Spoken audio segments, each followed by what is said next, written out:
Os dois principais locais que a esquerda fez manifestações foi Rio de Janeiro e São Paulo, assim como é qualquer grupo que vá fazer manifestação ao redor do Brasil. A Globo colocou aqui os números da turma do Sebrap, onde em Copacabana, segundo a turma do Sebrap, 41,8 mil pessoas, que é um número expressivo. Já em São Paulo, 42,3 mil. São Paulo normalmente dá até mais gente, mas a cúpula do Dendê, Chico Buarque, né, Caetano Veloso, Gilberto Gil, e aí tava lá também o Chico Buarque, tava lá no Rio de Janeiro. E assim, muita gente ficou comentando sobre manifestação, e aí, gente, os números estão aí. Esses são os números. Aí o pessoal até começou a falar, não, agora a direita tem que chamar os artistas para também colocar, para mostrar que leva muito mais gente para as ruas. Talvez o ponto não seja esse. Talvez o ponto não seja esse. Não seja por esse caminho que as pessoas deveriam parar e observar o que está acontecendo. Vamos lá. A esquerda, usando aí toda a sua máquina de propaganda, levou uma grande bandeira. E olha que coisa curiosa.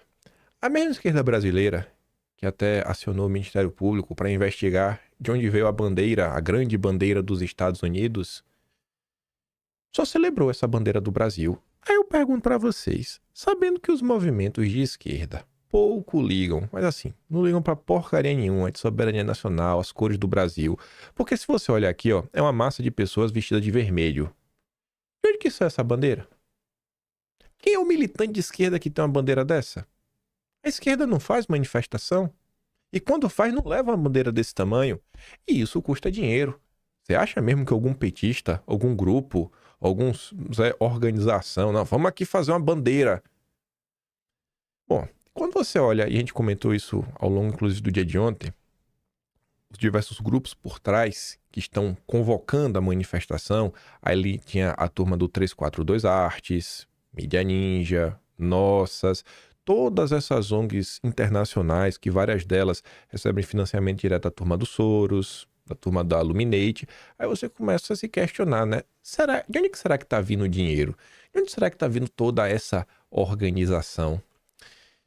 A gente vai falar sobre isso já já, sobre o dinheiro. Mas antes, só para fazer um breve comparativo, a própria Folha de São Paulo fez uma nota que a manchete já tem a parte da esquerda e eu peguei um parágrafo para mostrar o que a Folha de São Paulo tem a falar sobre a direita. Caetano, Chico e Gil resgatam o caráter político da canção, enquanto a esquerda tem dificuldade de mobilizar. Campo progressista só se organiza recorrendo aos grandes artistas da década de 60. Se não chamar a turma do Dendê, não bota ninguém na rua. Tá provado. Trio se uniu em 68, na passeata dos 100 mil contra a repressão do regime. Em contraste, o bolsonarismo segue ocupando as principais avenidas do país. Nesse cenário, torna-se evidente a ausência de novas lideranças da esquerda e, sobretudo, a incapacidade de mobilizar as massas.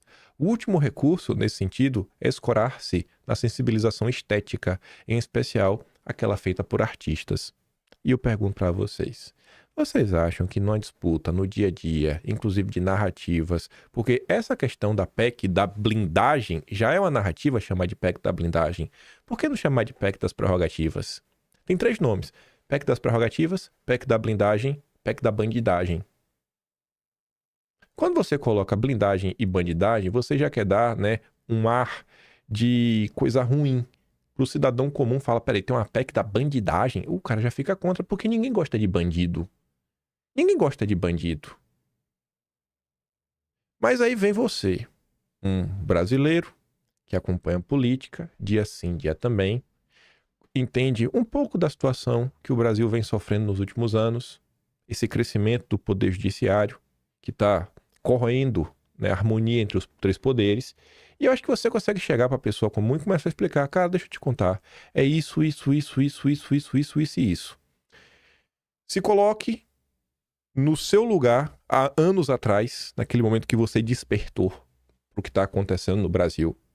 Aquele momento que você começou a ver alguns fatos, alguns argumentos e começou a perceber que a imprensa estava mentindo para você, que a classe política estava mentindo para você, que os artistas estavam mentindo para você.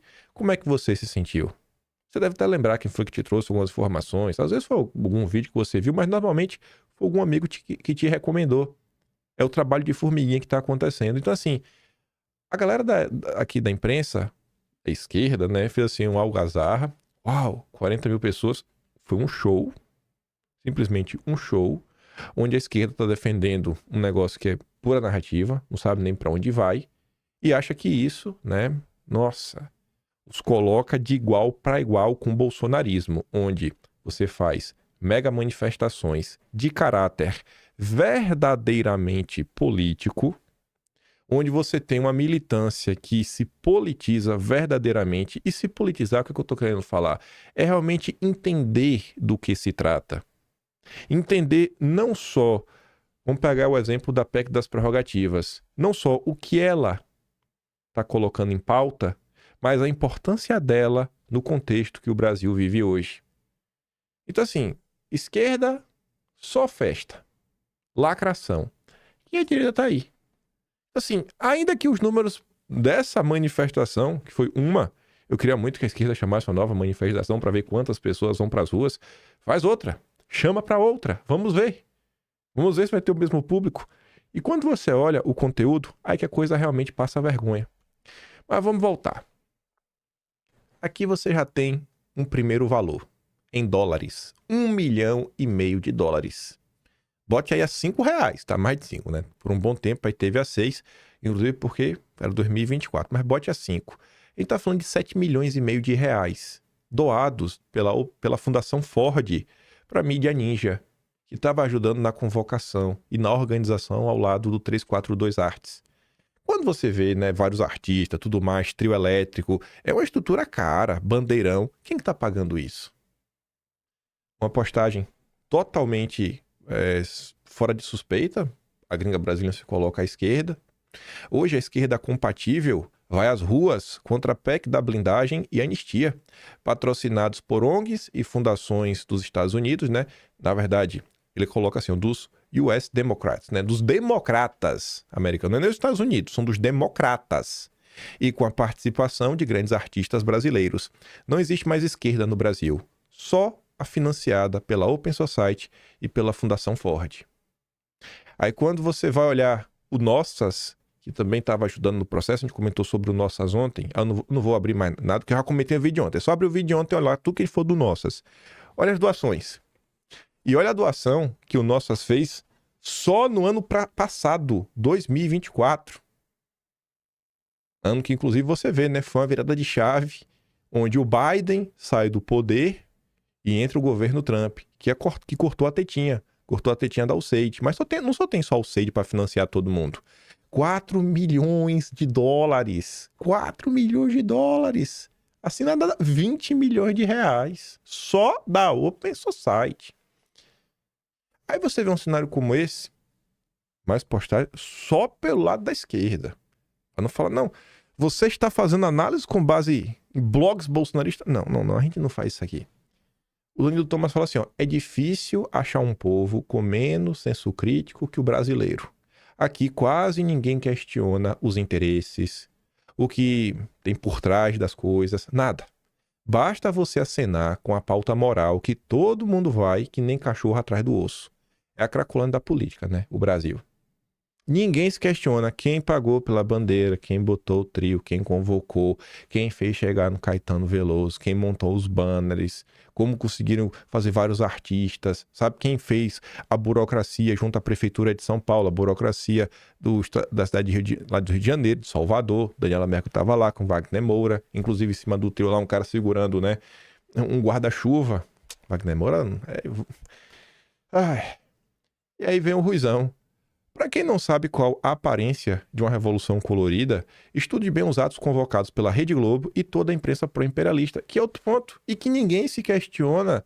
Toda a imprensa nacional apoiando os atos, ajudando na convocação.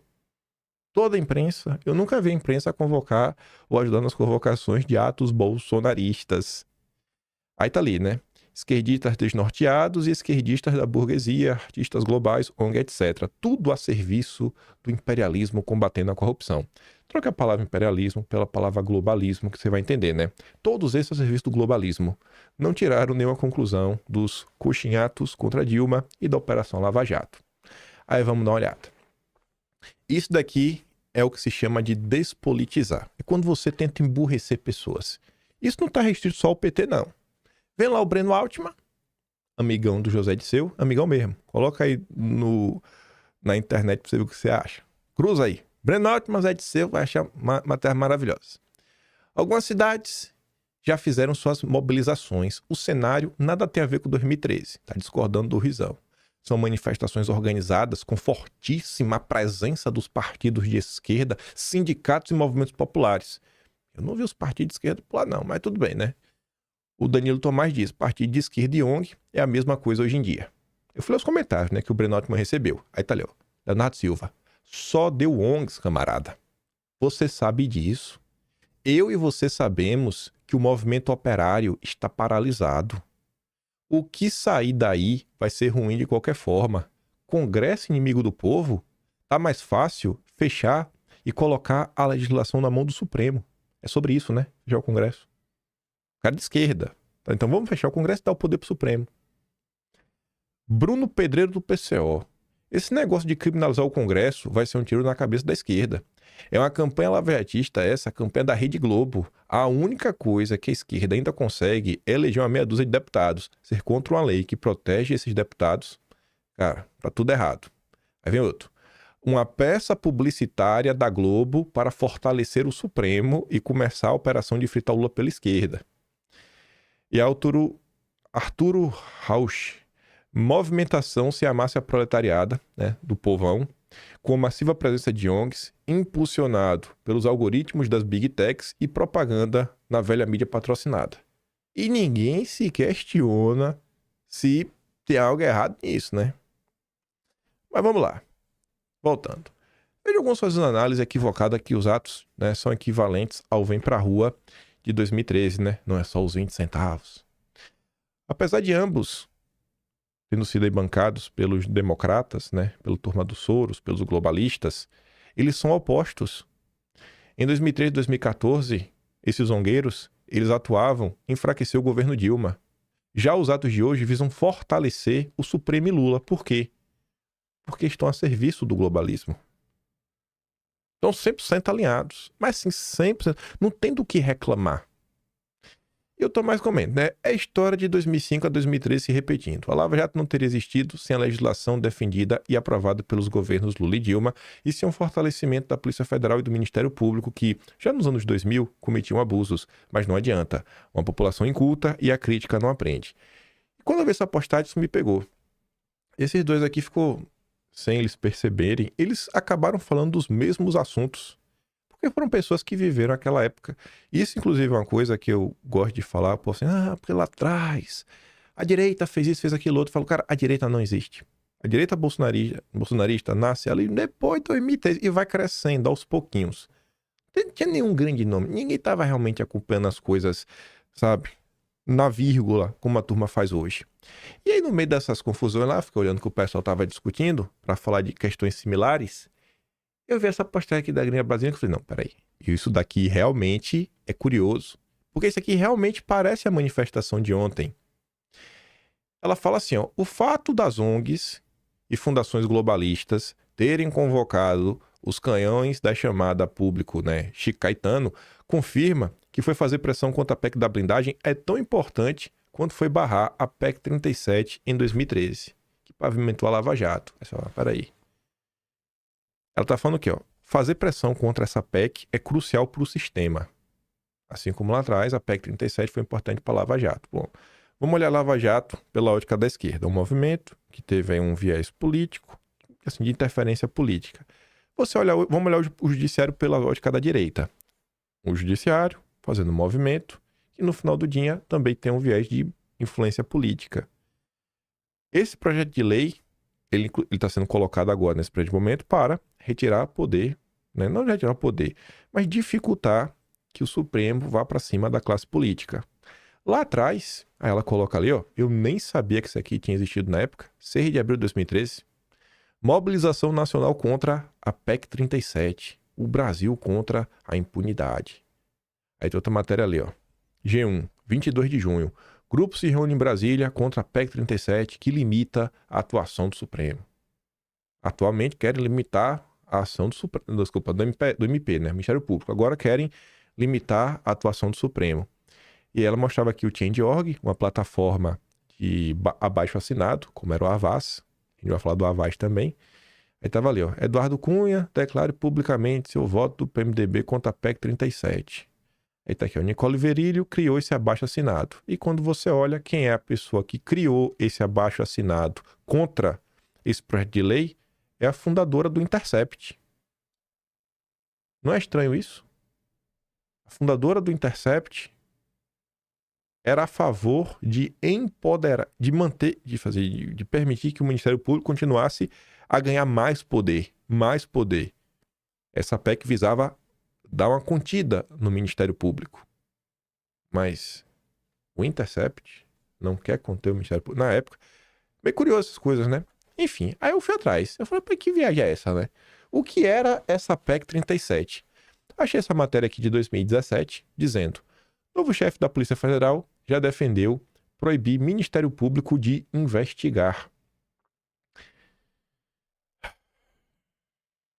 Ministério Público de investigar. Deixa eu abrir aqui o vídeo de ontem. Cadê o vídeo de ontem? Naquelas matérias do Supremo.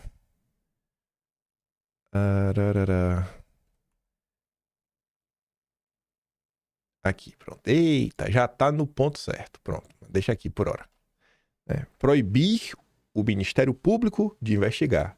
Proibir o Judiciário de investigar.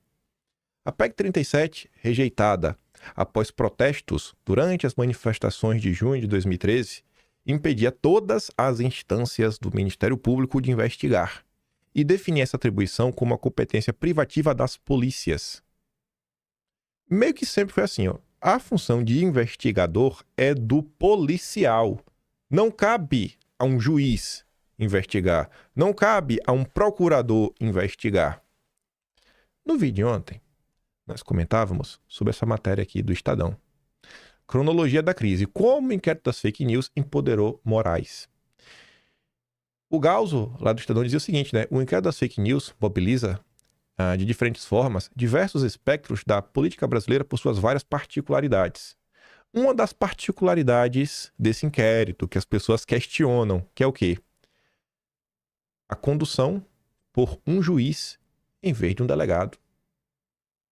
Porque, em tese, a competência de investigar é do delegado, é da polícia, não é do juiz. A mesma coisa, né? Você vê como são as coisas. Você vê que a gente está no mesmo ponto da história. E o Brasil, já entramos naquele lapso temporal, né? O Brasil é cíclico. Já estavam criticando que, olha, o Ministério Público não devia investigar, devia ser a polícia. Aí agora, em 2025, a direita brasileira se defronta com o mesmo problema do judiciário, que vai crescendo, com seus tentáculos, fala, cara, não é papel do juiz estar investigando. Ainda mais quando ele mesmo é a vítima. Só piora o caso, né? E aí eu continuei dando bisu lá. Aí eu achei uma postagem dela de 20 de outubro de 2021. Você vê que é totalmente assim, 4 anos atrás. Ela tava falando da PEC 37, ó. A PEC foi rejeitada em massa porque no clima pós-mensalão, nenhum político teria ousado votar a favor, teria sido taxado de protetor de corruptos, pois o marketing vendeu a PEC 37 como a PEC da impunidade, quando na verdade ela prevenia abusos que irão ocorrer, né, depois lá na Lava Jato. Aí ela coloca aqui, ó. Deixa eu ver se eu botei. Não botei imagem